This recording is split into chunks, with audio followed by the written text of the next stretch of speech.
Namaku Nadira. Usia pernikahanku dengan Reza sudah memasuki tahun ke-10. Kami dulu menikah dalam kesederhanaan, membangun segalanya dari nol. Bersama-sama kami merintis sebuah usaha kecil yang kini berkembang menjadi perusahaan berskala nasional. Tapi, seiring berjalannya waktu dan kesuksesan yang diraih, suamiku berubah. Bukan lagi pria sederhana yang dulu memelukku erat saat kami makan nasi dengan tempe goreng dan sambal buatan sendiri. Perubahan itu awalnya halus, nyaris tak terlihat.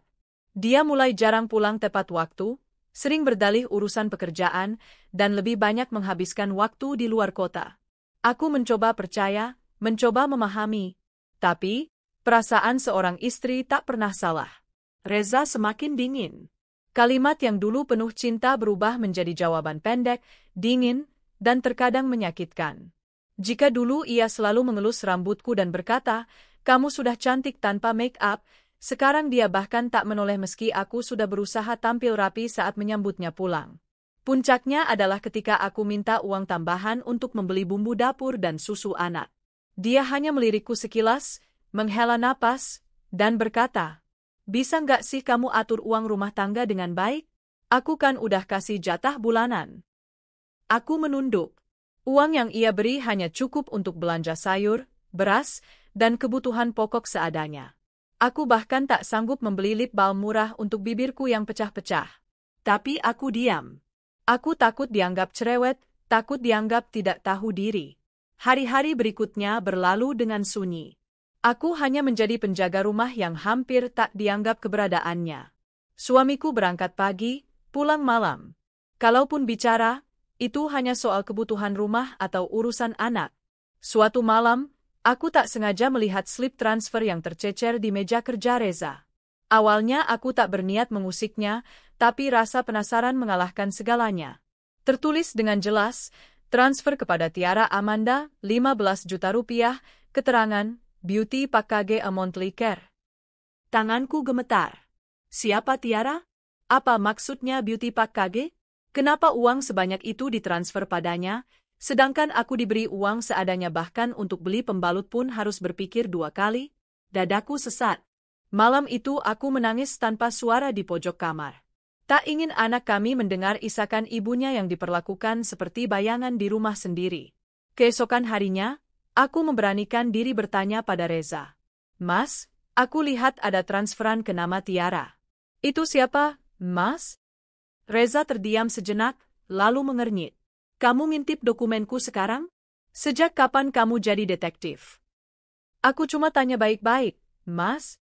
Tiara itu rekan kerja. Dia bantu banyak proyek kantor. Aku kasih uang sebagai bagian dari kerja sama. Jangan Susan terus jadi istri." Aku menelan ludah. Kalimatnya bagai cambuk. Tapi hatiku berkata lain.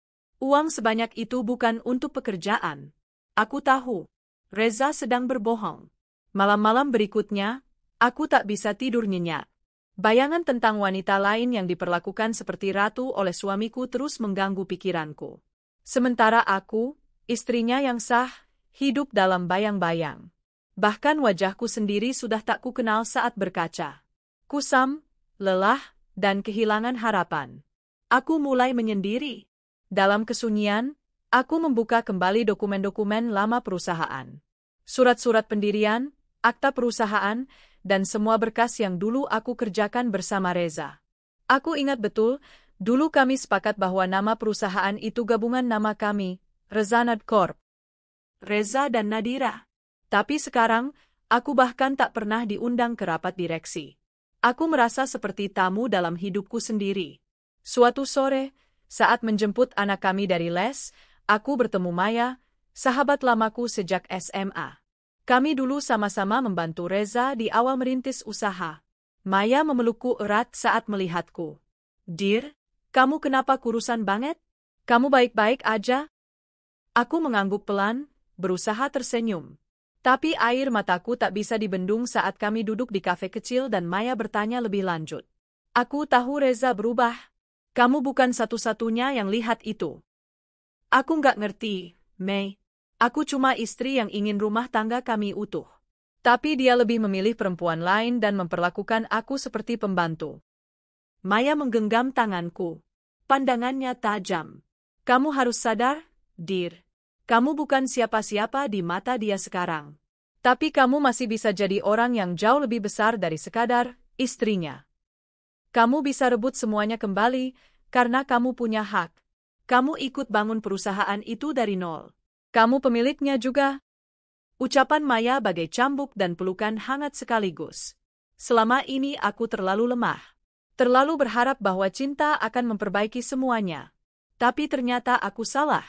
Terkadang, cinta yang tidak dihargai harus ditinggalkan atau dilawan. Malam itu aku berdiri di depan cermin. Melihat perempuan dengan mata sembab dan pipi yang mulai tirus karena sering menangis diam-diam. Tapi untuk pertama kalinya setelah sekian lama, aku berbicara pada diriku sendiri. Kamu bukan korban. Kamu bukan cuma istri. Kamu adalah Nadira. Perempuan yang bisa berdiri, bahkan setelah diinjak oleh orang yang dulu kau cintai. Aku menyeka air mata, lalu membuka lemari yang sudah lama tak kusentuh. Di dalamnya ada dokumen perusahaan, akta, surat perjanjian, dan catatan keuangan yang dulu selalu aku simpan. Jantungku berdebar. Disinilah semuanya akan dimulai. Besok, aku akan bertemu Maya lagi. Kami akan menyusun rencana. Aku tak akan tinggal diam. Bukan untuk membalas dengan dendam murahan, tapi untuk mengambil kembali apa yang seharusnya menjadi milikku. Dan satu hal yang pasti, aku tidak akan lagi menangis hanya karena diberi uang cukup untuk beli sayur. Mentari pagi menyusup perlahan ke sela tirai kamar, tapi hatiku tetap mendung. Entah sudah berapa pagi aku lalui dengan perasaan hampa, menjadi istri yang dilupakan. Namun, hari ini berbeda. Hari ini, aku sudah memantapkan hati. Aku tak akan terus-menerus menjadi perempuan yang menunggu belas kasih dari suaminya sendiri. Aku berangkat menemui Maya di sebuah coworking space yang biasa ia gunakan. Dia kini menjadi konsultan bisnis dan pengacara lepas, dan dia satu-satunya orang yang tahu betul bagaimana perjalanan jatuh bangun aku dan Reza membangun perusahaan. Maya membentangkan beberapa dokumen yang sudah ia pelajari malam sebelumnya. Ia menunjukkan padaku bahwa nama perusahaan masih mencantumkan aku sebagai salah satu pemegang saham. Bukan hanya itu, beberapa sertifikat aset yang aku bantu beli dulu juga masih atas namaku. Dear, kamu punya pijakan yang kuat. Kamu bukan hanya istri, kamu pendiri. Kamu punya hak atas separuh dari yang dia kelola sekarang. Bahkan lebih dari itu kalau kita bisa buktikan bahwa dia menyalahgunakan dana perusahaan. Aku mengangguk pelan. Jujur, aku takut, tapi aku lebih takut kehilangan diriku sendiri. Setelah pertemuan itu, aku mulai pelan-pelan menyelidiki. Aku pinjam ponsel lama Reza yang pernah ia buang karena katanya rusak. Tapi ternyata, ponsel itu masih bisa dinyalakan. Dalam galeri, tersimpan banyak foto, dan sebagian besar bukan foto keluarga. Tapi foto perempuan muda berpakaian seksi di dalam mobil mewah, di kafe mahal, bahkan di hotel. Dan tak lain, perempuan itu adalah Tiara Amanda. Rasanya seperti ditusuk dari belakang. Tiara jauh lebih muda dariku. Kulitnya putih mulus, bibirnya merah terang, tubuhnya ramping seperti model. Tak hanya itu, dalam beberapa foto, Reza terlihat sangat mesra, bahkan lebih mesra dari saat ia bersamaku di awal pernikahan. Aku ingin marah, ingin menjerit, tapi air mataku habis. Aku terlalu lelah menangis. Yang aku rasakan hanya luka yang berubah menjadi bara. Aku mulai mencari tahu siapa Tiara sebenarnya. Melalui media sosial, aku mendapati bahwa Tiara adalah influencer kecantikan. Ia sering mengunggah foto sedang berada di salon kelas atas, klinik perawatan wajah, dan spa eksklusif. Di salah satu unggahannya, ia bahkan menulis, "Terima kasih untuk bulanan yang manis, sayang. Cantikku milikmu memberikan ciuman kantong uang kilauan." Dan di kolom komentar, akun Reza dengan nama samarannya meninggalkan emotikon api dan hati. Dadaku bergetar. Jadi benar. Uang yang selama ini kupikir digunakan Reza untuk proyek kantor, justru mengalir deras ke perempuan lain untuk mempercantik dirinya, agar suamiku makin terikat. Sementara aku hanya diberi sisa uang yang nyaris tak cukup untuk beli sabun mandi. Malam harinya, aku memberanikan diri bicara lagi pada Reza. "Mas, aku ingin bicara tentang kita, tentang rumah tangga kita." Reza melirikku sekilas dari sofa. Wajahnya tak menunjukkan ketertarikan sama sekali. Dia bahkan tak mengalihkan pandangannya dari layar televisi. Besok aja, aku capek. Kapan, Mas? Kamu selalu sibuk, kamu selalu capek. Tapi kamu punya waktu untuk perempuan lain. Reza menoleh cepat, matanya tajam. Maksud kamu apa? Aku tahu soal Tiara, Mas. Aku tahu kamu transfer uang tiap bulan buat dia. Sementara aku hanya diberi uang pas-pasan. Kamu pikir aku ini apa? Pembantu? Wajah Reza memerah. Tapi bukan karena malu, melainkan marah. Kamu mulai berani ngomong kasar ya? Jangan bawa-bawa urusan pribadi ke ranah yang bukan urusanmu. Tiara penting buat hubungan bisnis. Bisnis? Mana ada bisnis yang butuh spa dan klinik kulit tiap minggu? Udah, kalau kamu nggak puas, itu salah kamu sendiri. Lihat dirimu. Udah nggak menarik, nggak bisa diajak bicara soal bisnis, bisanya cuma ngurus dapur. Hatiku seperti diremukkan. Itu kalimat paling menyakitkan yang pernah aku dengar darinya. Seolah seluruh perjuanganku selama ini tak ada artinya. Ia lupa bahwa aku yang dulu mengetik proposal bisnis pertama, aku yang menahan lapar agar ia bisa bayar karyawan, aku yang dulu mendampingi saat investor menolak mereka mentah-mentah. Hari itu, aku tak berkata apa-apa lagi. Tapi di dalam hati, aku membuat sumpah, aku akan balas semua penghinaan ini. Bukan dengan tangisan, tapi dengan kekuatanku sendiri. Hari-hari berikutnya aku habiskan untuk menyusun langkah-langkah strategis bersama Maya. Kami mulai mengaudit aset perusahaan dan menemukan bahwa Reza memang menggunakan dana perusahaan secara pribadi untuk menghidupi Tiara. Bukti-bukti transaksi, tagihan perawatan, hingga bukti pembelian barang-barang mewah semuanya mulai terkumpul. Aku juga mulai berpenampilan lebih baik, not untuk memikat Reza, tapi untuk memantapkan diriku. Aku potong rambutku, mulai perawatan wajah seadanya, dan mengganti pakaian longgar yang kusam dengan pakaian sederhana namun rapi. Tak perlu mahal, yang penting aku merasa pantas. Di kantor, aku mulai muncul kembali. Banyak karyawan yang terkejut melihatku. Ada yang bisik-bisik, ada yang menyambutku dengan pelukan hangat. Ternyata, masih ada yang peduli. Bu Nadira? Lama nggak kelihatan. Kami rindu ibu, kata sekretaris lama yang dulu sangat dekat denganku, Mbak Rini. Ia lalu membisikkan sesuatu. Ibu tahu nggak? Banyak orang di kantor yang nggak suka sama Mbak Tiara. Dia suka ikut rapat direksi padahal bukan siapa-siapa. Tapi Pak Reza selalu membelanya. Aku mencatat semuanya. Pelan-pelan, aku mulai mendapat kembali kepercayaan dari orang dalam.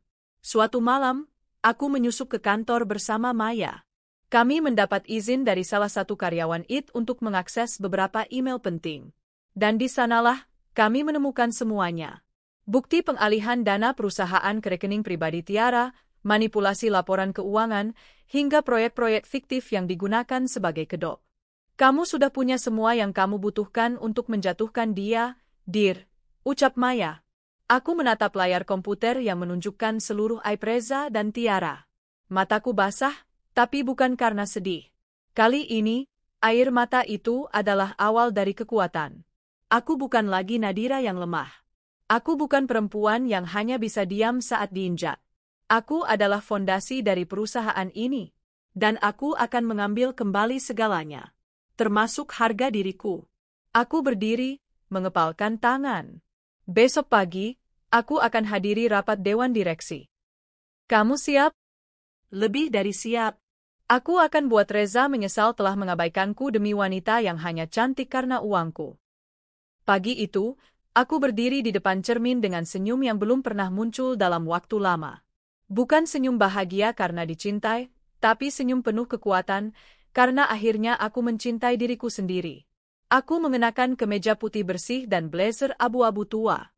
Rambutku kusisir rapi, dan sedikit lipstik warna lembut menghiasi bibirku. Tak berlebihan, tapi cukup untuk mengingatkan siapa aku. Aku Nadira, bukan hanya istri Reza, tapi salah satu pendiri, Rezanad Corp. Aku melangkah mantap ke ruang rapat direksi, ditemani Maya yang hari ini akan menjadi kuasa hukumnya. Begitu memasuki ruangan, semua mata menoleh ke arahku. Beberapa wajah menunjukkan keterkejutan, yang lain hanya menunduk dalam diam. Dan di ujung meja, duduk Reza, bersama Tiara, yang mengenakan blazer modis dan make-up tebal. Mataku menatap lurus ke arah Reza. Ia terlihat gugup, namun berusaha menyembunyikannya dengan senyum sinis. "Tumben kamu datang ke rapat. Ada angin apa, Dir?" katanya datar. Aku menarik napas pelan. Maya menatapku, memberi isyarat untuk tetap tenang. "Aku datang karena aku punya hak. Aku salah satu pemilik perusahaan ini, dan aku tak akan diam saat perusahaan yang aku bangun dijadikan mainan oleh orang-orang yang tak tahu sejarahnya." Beberapa anggota dewan mulai saling pandang. Salah satunya, Pak Herman, investor awal yang dulu sangat menghormati aku dan Reza, menoleh ke arah Maya. "Maaf, Bu Maya, Anda di sini mewakili?" Maya berdiri anggun dan menjawab dengan suara tegas. "Saya adalah kuasa hukum Ibu Nadira Putri, pemegang saham sah sebesar 50% di perusahaan ini sesuai dengan Akta Pendirian nomor 12 tahun 2020. Kami hadir untuk menyampaikan beberapa temuan penting yang menyangkut integritas kepemimpinan perusahaan ini." Reza mulai gelisah. Tiara yang tadi duduk tenang mulai menunjukkan wajah tak nyaman. Lalu, Maya mengeluarkan laptop dan menghubungkannya ke layar proyektor. Satu demi satu, bukti-bukti ditampilkan. Transfer dana perusahaan ke rekening pribadi Tiara. Tagihan perawatan, penginapan mewah, bahkan nota pembelian berlian yang tak pernah tercatat dalam pengeluaran resmi perusahaan. Reza memukul meja. "Ini fitnah. Kalian hanya cemburu dan ingin menjatuhkan aku." Maya menjawab tenang. "Semua bukti ini akan kami serahkan ke audit eksternal dan, jika perlu, ke pihak berwenang. Tapi sebelum itu, kami ingin memberi kesempatan kepada Dewan untuk melihat secara objektif. Apakah ini pemimpin yang pantas melanjutkan perusahaan yang kita bangun bersama?" Pak Herman mengangguk. Beberapa direksi mulai mengangguk pula. Wajah-wajah yang awalnya acuh kini berubah tegang. Reza berdiri, menunjukku dengan marah. "Kamu nggak tahu apa-apa tentang bisnis ini lagi. Kamu udah lama nggak ikut campur. Kamu cuma tahu masak dan ngurus rumah." Aku berdiri, menatapnya tanpa gentar. "Benar. Aku memang sempat menghilang. Tapi bukan karena aku lemah. Aku mundur karena aku percaya padamu. Tapi ternyata, kepercayaanku kamu balas dengan pengkhianatan. Kamu hancurkan rumah tangga kita, dan kamu kotori nama baik perusahaan demi memanjakan pelakor." Tiara berdiri, berusaha membela diri. "Jangan bawa-bawa aku. Aku cuma bantu Pak Reza. Semua yang aku dapat itu sah karena aku bagian dari strategi pemasaran." Maya menyeringai. "Oh ya? Kalau begitu silakan tunjukkan surat pengangkatan Anda sebagai konsultan atau karyawan resmi.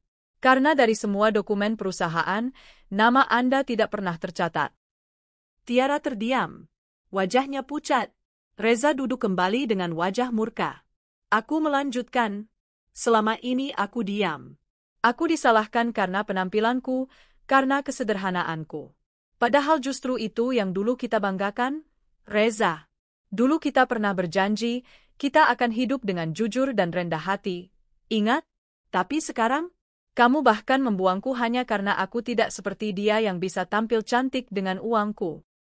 Suasana ruang rapat menjadi senyap. Hanya suara detik jam yang terdengar. Akhirnya, Pak Herman membuka suara. "Kami akan melakukan evaluasi khusus terhadap laporan ini. Dan selama proses berjalan, direksi memutuskan untuk menonaktifkan Pak Reza dari jabatan CEO. Posisi sementara akan diisi oleh Ibu Nadira Putri." Reza membanting berkas-berkas di depannya. "Ini kudeta. Ini permainan kota." Tapi tak ada yang membelanya. Bahkan beberapa direksi yang selama ini dikenal dekat dengannya hanya menunduk. Aku duduk perlahan, merasakan air mata menetes. Bukan karena sedih, tapi karena akhirnya aku mengambil langkah yang dulu terlalu kutakuti. Aku bangkit dari luka. Hari-hari berikutnya adalah masa-masa paling sibuk dalam hidupku. Tapi untuk pertama kalinya, aku menikmatinya. Aku memimpin rapat direksi, menata ulang manajemen, dan memberhentikan beberapa staf bayangan yang ternyata titipan dari Tiara. Maya membantuku menyusun ulang sistem keuangan yang lebih transparan. Aku juga mengembalikan posisi beberapa karyawan lama yang dulu dipecat Tiara secara sepihak. Mbak Rini, sekretarisku dulu, datang ke ruanganku sambil tersenyum. Bu, kantor rasanya hangat lagi sejak ibu kembali. Aku tersenyum padanya. Kita mulai lagi dari awal ya, Rin. Tapi kali ini, kita tak akan biarkan siapapun menghancurkannya lagi. Sementara itu, kabar tentang Reza menyebar keluar. Banyak investor mulai mempertanyakan integritasnya. Tiara pun menghilang, tak ada lagi unggahan glamor di media sosialnya. Ia tak sanggup menahan hujan kritik yang menyebutnya sebagai perusak rumah tangga dan penyebab kerugian perusahaan. Beberapa kali Reza mencoba menghubungiku. Lewat pesan, lewat orang tua, bahkan pernah datang langsung ke rumah. Dear, maafin aku. Aku hilang arah. Tiara cuma godaan sesaat. Aku salah. Aku rindu kamu, rindu keluarga kita. Aku hanya tersenyum pahit saat membacanya. Dulu, aku berharap ia berkata begitu. Tapi sekarang, aku sudah jauh melangkah. Cintaku padanya sudah mati. Yang tersisa hanyalah pelajaran tentang harga diri. Suatu sore, aku duduk di balkon kantor utama. Matahari mulai tenggelam, dan langit memerah seperti hatiku yang dulu pernah terbakar. Tapi kini aku hanya merasa tenang. Maya duduk di sampingku sambil menyeruput kopi. Kamu berhasil, dear. Kamu bukan hanya merebut perusahaanmu kembali, kamu juga menyelamatkan harga dirimu. Aku menoleh, tersenyum. Aku cuma ingin perempuan tahu bahwa kita bukan objek, bukan pelengkap. Kita bisa berdiri sendiri, bahkan setelah dihancurkan oleh orang yang kita cintai.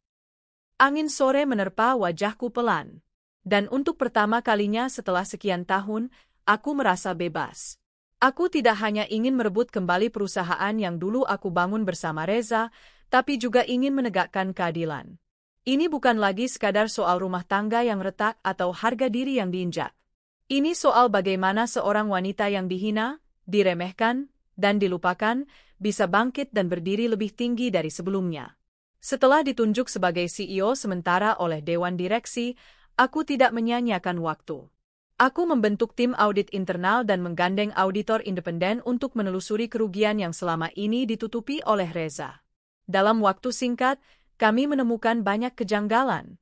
Ada proyek fiktif, markup pengadaan, bahkan biaya, konsultan eksternal, yang semuanya mengarah pada satu nama, Tiara Amanda. Yang lebih menyakitkan, dana-dana tersebut diambil dari anggaran pengembangan karyawan dan CSR yang dulu sangat aku perjuangkan. Program untuk ibu-ibu pengrajin, pelatihan gratis untuk anak muda, dan beasiswa bagi siswa tidak mampu, semua dipotong demi kemewahan satu wanita. Aku menggelar rapat besar dengan seluruh manajer divisi. Kita akan bersih-bersih, ucapku tegas. Siapapun yang terlibat dalam praktik korup dan pemborosan dana perusahaan akan berhadapan langsung dengan hukum. Tidak ada lagi kompromi. Beberapa wajah pucat, beberapa mulai gelisah. Tapi sebagian besar justru terlihat lega, mereka sudah terlalu lama muak melihat kantor dipenuhi aroma kolusi dan nepotisme yang diselubungi parfum mahal. Sementara itu, Reza mulai kehilangan pijakan. Setelah dicopot dari jabatan CEO, ia hanya menjadi komisaris pasif. Ia tak lagi memiliki kuasa dalam operasional harian. Tapi aku tahu, dia tidak akan tinggal diam. Benar saja. Suatu malam, aku menerima surat dari kuasa hukum Reza. Isinya, tuntutan pembagian aset dan permintaan agar aku mundur dari jabatan CEO karena dianggap tidak kompeten dan emosional. Aku tersenyum kecil membaca surat itu. Aku tidak gentar. Justru inilah momen yang kutunggu. Maya segera merespons dengan surat balasan, menyertakan seluruh bukti penyelewengan dana, konflik kepentingan, dan pelanggaran etika kerja yang dilakukan Reza. Kami juga mengajukan permintaan sidang pemegang saham luar biasa untuk mencabut hak suara Reza sebagai pemegang saham aktif karena telah merugikan perusahaan. Dia pikir kamu akan takut dan mundur pelan-pelan, ucap Maya sambil menatapku. Padahal dia baru saja menyentil tanduk banteng. Aku tertawa. Aku bukan Nadira yang dulu, Mei. Dia terlalu lama meremehkanku. Beberapa hari kemudian, aku menerima kabar yang membuatku sedikit terhenyak. Reza dan Tiara bertengkar hebat di salah satu restoran mewah. Saksi mata mengatakan Tiara melempar gelas ke arah Reza sambil berteriak bahwa ia sudah mengorbankan segalanya tapi sekarang ditendang begitu saja. Ternyata, setelah tidak lagi menjabat CEO, Reza menghentikan seluruh aliran dana ke Tiara. Apartemen mewah yang dibayarkan oleh perusahaan kini disita karena tagihan tertunggak. Salon langganannya tak menerima lagi karena tunggakan pembayaran. Dan lebih dari itu, nama Tiara yang dulu dielu-elukan di sosial media, kini penuh dengan cacian dan hinaan netizen yang membongkar skandal perselingkuhannya. Tapi aku tidak bersimpati. Bagiku, ini bukan karma. Ini konsekuensi dari hidup dengan merusak rumah orang lain. Aku fokus memulihkan perusahaan. Dalam 2 bulan pertama, kami berhasil mengurangi kebocoran anggaran hingga 30%. Proyek-proyek sosial kembali dijalankan. Tim pemasaran yang sebelumnya dikendalikan Tiara mulai bangkit dengan kampanye-kampanye inovatif yang lebih berfokus pada pemberdayaan masyarakat. Karyawan mulai merasa nyaman kembali. Mereka menyapaku dengan hangat, berbeda jauh saat pertama aku kembali. Dulu aku dianggap istri yang hanya menumpang nama.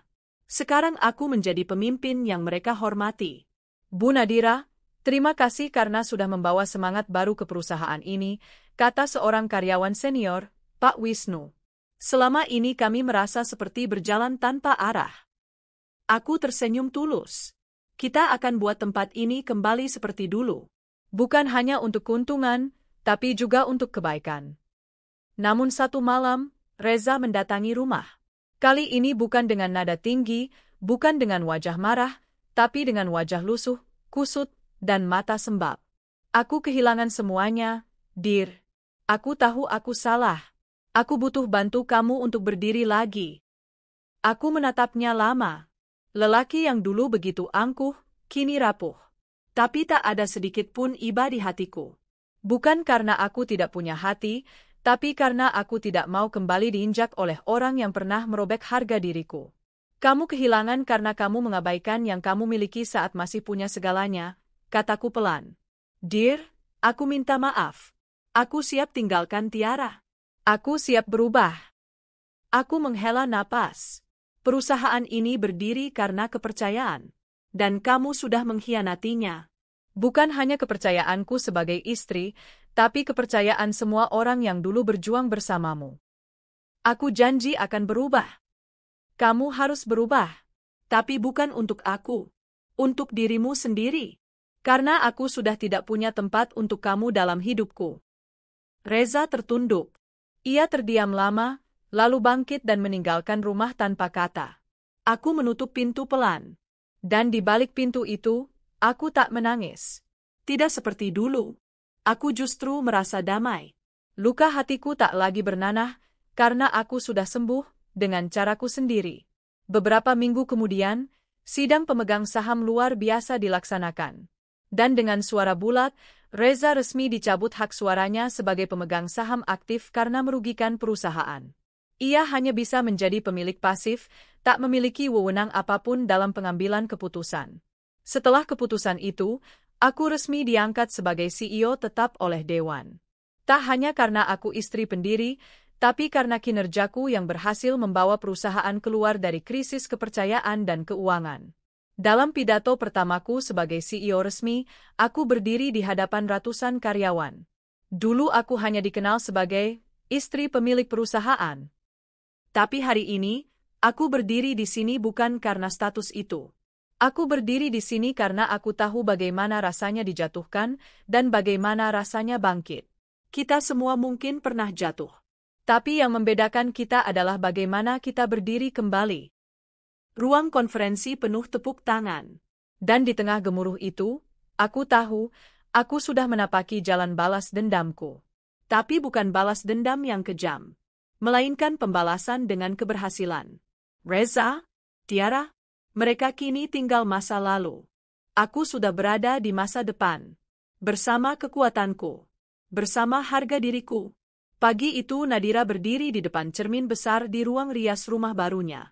Ia mengenakan blazer berwarna biru gelap dengan potongan tegas, dipadukan dengan celana bahan panjang berwarna senada. Rambutnya disanggul rapi, dan make-up tipis menonjolkan kecantikan alaminya. Tidak ada lagi sosok istri yang lusuh dan tampak lelah karena memikirkan suami yang tidak setia. Kini yang berdiri di hadapan cermin adalah seorang wanita tangguh yang siap mengambil kembali apa yang menjadi miliknya.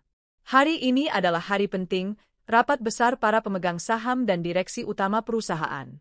Nadira telah mempersiapkan segalanya dengan sangat hati-hati. Ia akan mengungkap semua kebusukan Reza di hadapan semua pihak yang selama ini hanya melihat Reza sebagai pemimpin sukses. Ia akan merebut kembali perusahaan yang dibangun dari keringat dan pengorbanannya dulu. Di dalam gedung pencakar langit tempat kantor pusat perusahaan berdiri, ruangan rapat dipenuhi oleh wajah-wajah tegang. Para pemegang saham, investor, dan direksi telah hadir. Reza duduk di ujung meja dengan raut percaya diri, ditemani oleh sekretaris barunya yang tidak lain adalah Tiara, wanita yang telah mengoyak rumah tangga Nadira. Semua orang berbisik saat Nadira masuk. Mereka mengenal sosok itu sebagai istri Reza, tapi tak menyangka penampilannya kini begitu berkelas dan penuh wibawa. Maya, sahabat Nadira yang kini menjadi penasihat hukumnya, berjalan di belakang sambil membawa map berisi dokumen-dokumen penting. "Terima kasih telah memberikan saya waktu untuk berbicara," ujar Nadira dengan suara tenang namun tegas saat rapat dimulai. Reza mendengus. "Nadira, ini bukan tempat untuk urusan rumah tangga." Nadira menatapnya datar. "Aku kesini bukan sebagai istrimu. Aku datang sebagai salah satu pendiri perusahaan ini. Kau ingat, saat kita dulu mulai usaha dari garasi rumah kecil kita?" Ruangan langsung hening. Beberapa investor tampak mengangguk, mengingat kembali masa-masa awal perusahaan dibentuk. Nadira membuka map dan mulai membagikan dokumen kepada setiap peserta rapat. Dokumen ini berisi catatan keuangan selama 2 tahun terakhir. "Saya menemukan banyak transaksi mencurigakan yang tidak ada hubungannya dengan operasional perusahaan.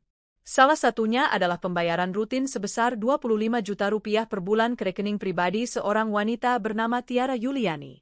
Ditambah lagi pembelian apartemen mewah atas nama dia, yang dananya diambil dari pos dana relasi bisnis." Wajah Reza memucat. Tiara mulai gelisah di kursinya. "Saya juga memiliki rekaman dan bukti email yang menunjukkan bahwa Reza menggunakan dana perusahaan untuk keperluan pribadi, termasuk liburan ke luar negeri bersama Tiara dengan biaya operasional perusahaan." Reza berdiri, marah. "Itu bohong. Kau hanya wanita sakit hati yang ingin balas dendam." Nadira tetap tenang. "Sayangnya, kebohonganmu tercatat di laporan keuangan resmi dan email perusahaan yang tidak bisa kau hapus begitu saja. Selain itu, semua dokumen ini telah diverifikasi oleh auditor independen."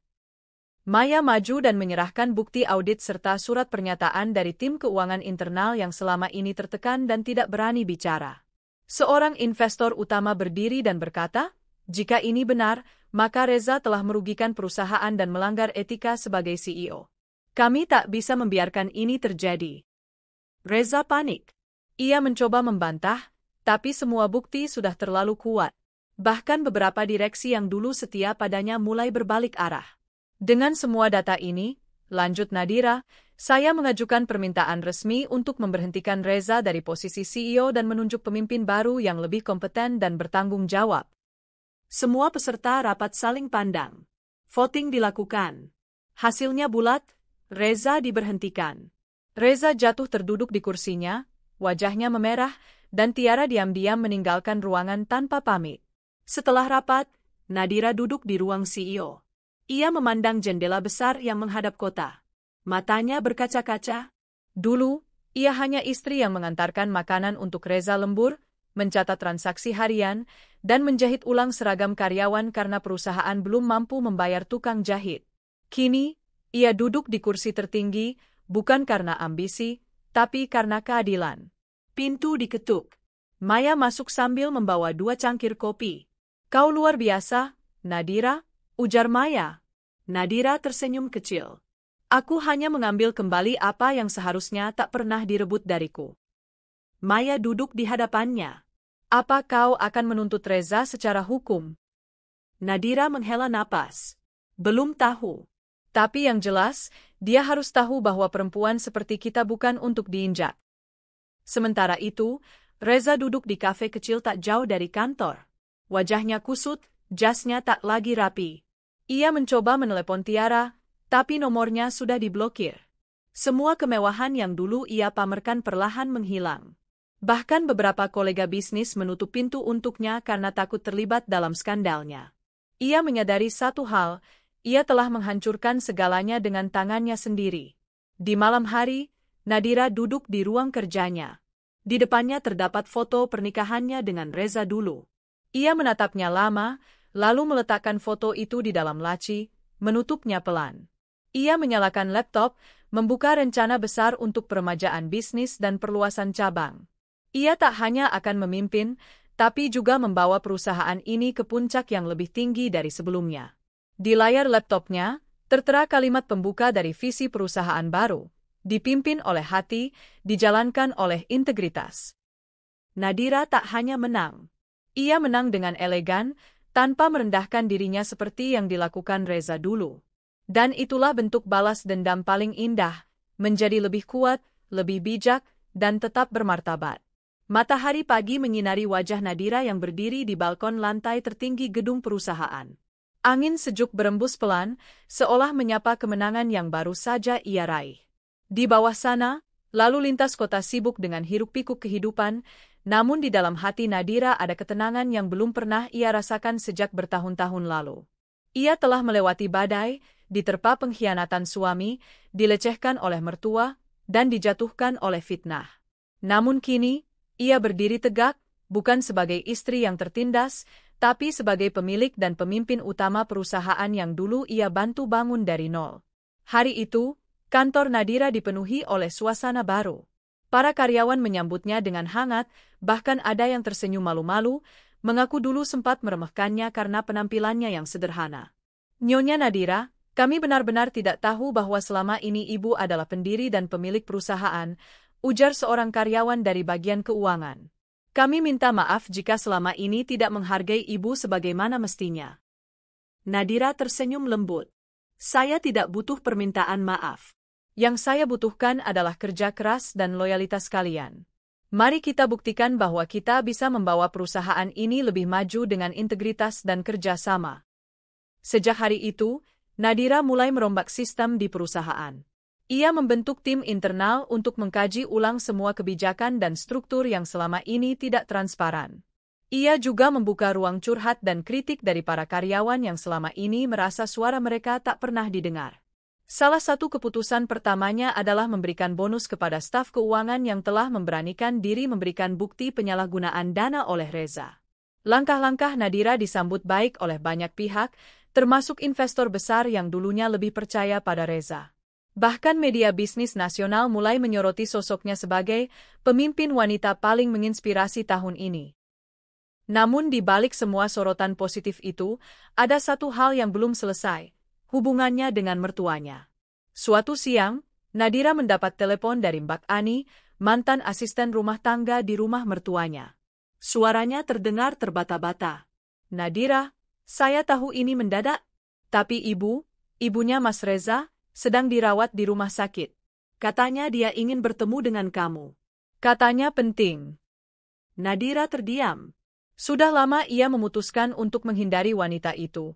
Wanita yang dulu menyebutnya tidak pantas jadi menantu, wanita yang terang-terangan merendahkannya karena status dan penampilannya. Namun, bagian kecil dalam hati Nadira merasa bahwa ini adalah kesempatan terakhir untuk menyelesaikan luka lama. Kamar VIP rumah sakit itu sunyi. Hanya suara mesin monitor dan desiran infus yang terdengar. Di atas ranjang, Ibu Reza tampak lemah. Rambutnya menipis, wajahnya pucat. Matanya menatap Nadira lama saat wanita itu masuk ke dalam ruangan. Nadira, suara Ibu Reza terdengar lirih. Ibu ingin bertemu saya? Tanya Nadira tenang, duduk di kursi di sebelah ranjang. Ibu Reza mengangguk perlahan, lalu air mata mengalir di pipinya. Saya salah menilaimu. Saya terlalu sombong. Saya hanya melihat apa yang kasat mata. Penampilanmu sederhana, keluargamu biasa-biasa saja, saya pikir kau tak akan pernah bisa membawa Reza ke puncak. Nadira menatap wajah wanita tua itu tanpa ekspresi. Saya tidak minta maaf supaya kamu menerima saya kembali. Saya hanya ingin mengakui kesalahan saya sebelum saya pergi. Kau perempuan hebat, Nadira. Aku tahu sekarang. Kau lebih baik dari siapapun yang pernah kukenal. Ada jeda panjang sebelum Nadira menjawab. Saya sudah tidak menyimpan dendam, Bu. Tapi saya belajar satu hal dari semua ini. Bahwa kebaikan hati kadang harus dilindungi oleh kekuatan. Jika tidak, ia akan diinjak-injak. Ibu Reza menangis, menggenggam tangan Nadira dengan sisa tenaga yang ia punya. Terima kasih, karena kau tidak menjadi seburuk Reza.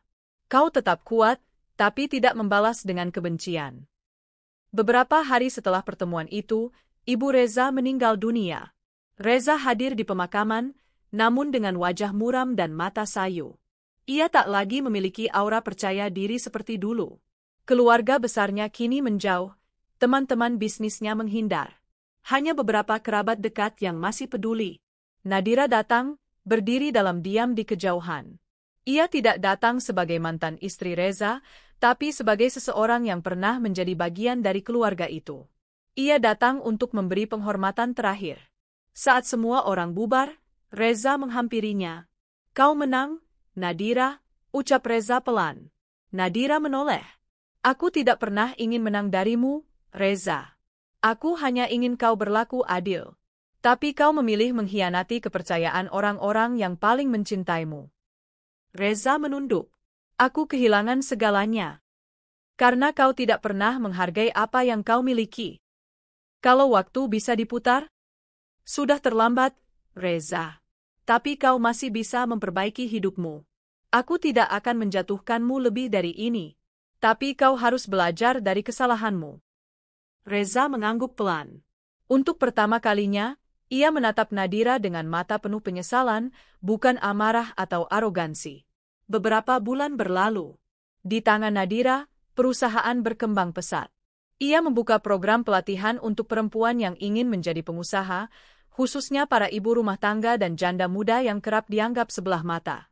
Ia menggandeng beberapa UMKM binaan dan membuka divisi sosial perusahaan yang memberikan beasiswa bagi anak-anak dari keluarga kurang mampu.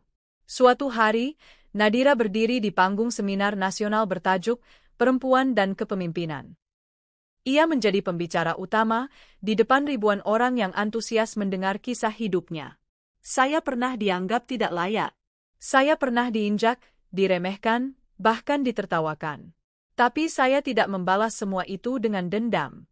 Saya memilih berdiri tegak, membuktikan bahwa perempuan bisa kuat tanpa kehilangan kelembutan, bisa tegas tanpa menjadi kejam, bisa sukses tanpa harus menginjak orang lain. Tepuk tangan bergemuruh. Beberapa wanita tampak menitikkan air mata. Nadira melanjutkan, hari ini saya tidak berdiri di sini sebagai istri dari siapapun. Saya berdiri sebagai diri saya sendiri, sebagai Nadira, perempuan yang memilih untuk bangkit daripada menangis, untuk memaafkan daripada membalas, dan untuk membangun daripada menghancurkan. Malam itu, Nadira duduk di taman belakang rumahnya yang baru. Sebuah rumah mungil tapi hangat, jauh dari kemewahan, namun penuh kedamaian. Di pangkuannya ada laptop, dan di layar terbuka draft buku yang sedang ia tulis, Bangkit Tanpa Luka, Perjalanan Seorang Perempuan Melawan Pengkhianatan dan Membalikkan Takdir. Maya, yang datang berkunjung, tersenyum melihatnya. Kau tahu? Kau bukan hanya menang, Nadira. Kau menyembuhkan. Dan itu jauh lebih hebat. Nadira tersenyum. Kemenangan yang manis adalah saat kita tak perlu menjatuhkan orang lain untuk berdiri lebih tinggi. Mereka saling menatap dalam diam. Di langit, bintang mulai bertaburan, dan di hati Nadira, tak ada lagi luka, hanya ketenangan, kebijaksanaan, dan rasa syukur yang mendalam. Pagi itu, matahari bersinar lembut menyinari lantai kaca gedung tinggi tempat Nadira kini berkantor. Dia berdiri di balkon lantai atas, menatap kota yang dulu membuatnya kecil dan tak berarti. Tapi kini, semuanya berbeda. Dia tak lagi menjadi istri yang dianggap remeh, tak lagi perempuan yang hanya diberi uang pas-pasan untuk membeli sayur. Ia kini adalah CEO yang disegani, perempuan tangguh yang berhasil membalikkan keadaan. Bu Nadira, suara sekretaris barunya, Livia, terdengar pelan. Ada seseorang yang ingin bertemu dengan Anda. Dia bilang, ini penting. Nadira membalikkan badan. Siapa? Livia tampak ragu. Pak Reza. Nama itu masih memberi sedikit getaran di hatinya, tapi bukan karena cinta, melainkan karena luka yang pernah menganga begitu dalam. Suruh dia masuk, ucap Nadira singkat. Ia kembali duduk ke kursi kerja besarnya, tenang dan berwibawa. Beberapa detik kemudian, pintu terbuka. Reza masuk, tapi bukan Reza yang dulu ia kenal. Pria di hadapannya tampak lusuh, wajahnya tidak lagi penuh percaya diri, melainkan bayangan seorang lelaki yang kehilangan segalanya. Nadira, ucap Reza pelan, seperti tak percaya bahwa perempuan sederhana yang dulu ia remehkan kini duduk di posisi yang dulu ia banggakan. Nadira hanya menatapnya datar. Silakan duduk. Ada yang bisa saya bantu? Reza duduk dengan gugup, tangannya bergetar. Aku hanya ingin bicara. Aku tahu aku sudah hancurkan semuanya. Aku sadar sekarang bahwa aku bodoh. Aku buang perempuan terbaik dalam hidupku demi wanita yang bahkan tak bertahan di saat aku jatuh. Nadira mengangkat alis. Dan kamu pikir aku masih butuh mendengar semua itu? Reza tertunduk. Aku kesini bukan untuk minta dikasihani. Aku hanya ingin minta maaf. Selama ini aku buta. Aku anggap kamu bukan siapa-siapa, padahal tanpamu, perusahaan ini takkan pernah berdiri. Sayangnya, Nadira menimpali, kamu baru menyadari itu ketika semuanya sudah terlambat. Aku kehilangan semuanya, Nadira. Tiara meninggalkanku. Rumah kita dijual untuk bayar utang.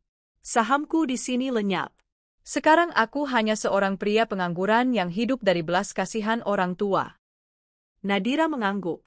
Itu akibat pilihanmu sendiri. Dan semua rasa sakit yang kamu tabur dulu, kini kamu petik. Reza menangis pelan. Aku tahu. Aku salah. Tapi, bisakah kamu memberiku kesempatan untuk menebus semuanya? Kesempatan? Nadira menyipitkan mata. Untuk apa? Menjadi suamiku lagi? Maaf, Reza. Aku sudah tidak butuh suami yang hanya datang saat hidupnya porak-poranda. Aku sungguh menyesal. Nadira berdiri. Dan aku sungguh sudah selesai mencintaimu. Reza menatap Nadira dalam-dalam, seolah mencoba mencari sisa kasih di mata perempuan yang pernah ia abaikan. Tapi ia hanya menemukan kebekuan, ketegasan, dan harga diri yang telah pulih sepenuhnya. Aku doakan kamu bisa bangkit lagi, ucap Nadira sambil menyodorkan selembar cek bantuan. Bukan karena aku masih peduli, tapi karena aku tahu rasanya dihina dan diremehkan. Tapi tolong jangan datang lagi. Hidupku sudah jauh lebih baik tanpamu. Reza menerima cek itu dengan tangan gemetar. Ia berdiri, menunduk dalam-dalam, lalu keluar dari ruangan dengan langkah gontai.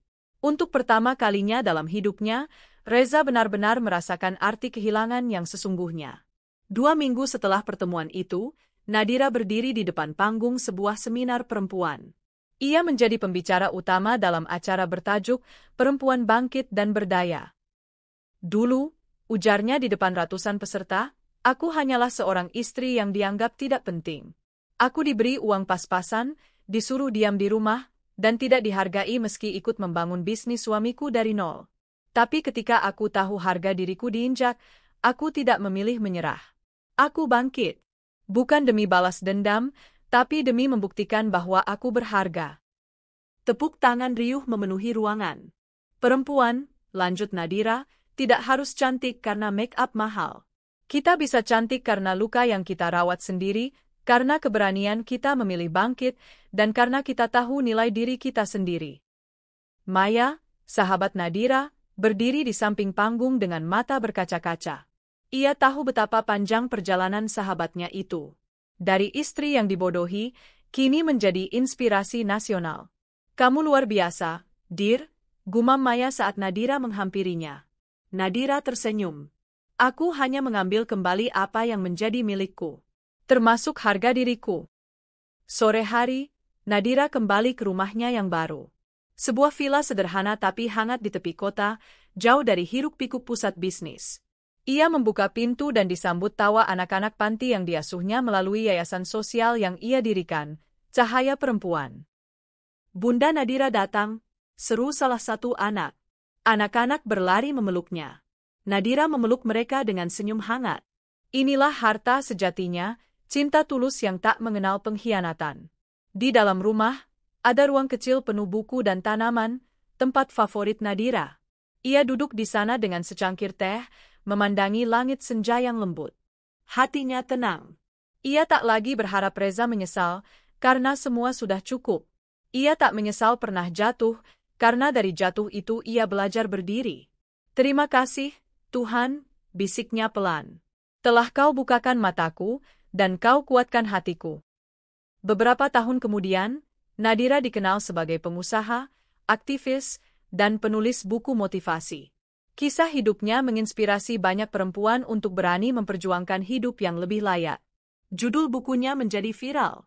Aku pernah ditukar dengan perawatan kecantikan, kini aku tukar semua penghinaanku dengan kesuksesanku. Buku itu jadi bestseller dan dibaca oleh jutaan perempuan. Dalam salah satu halaman penutup, Nadira menulis, "Jika kamu merasa tidak dihargai, jangan terus berharap pada orang yang salah. Jadikan rasa sakitmu bahan bakar untuk bangkit. Percayalah, perempuan sekuat kamu, pantas bahagia."